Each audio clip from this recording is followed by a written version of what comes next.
шұғыл ақпарат. Ассалаумағалейкум, құрметті көрермендер.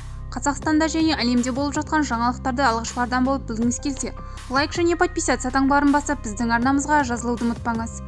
Бүгін Қазақстан мегаполистерінің бірінде ауа температурасы 9 градусқа дейін төмендейді. Астана, Алматы мен Шымкентте 14 қазанда ауа райы қандай болады? Ауа райы болжамын Опа-Метеор порталы жария етті деп хабарлайды Қазнұр-Кз. Бүгін Алматыда күн аздап бұлтты болады.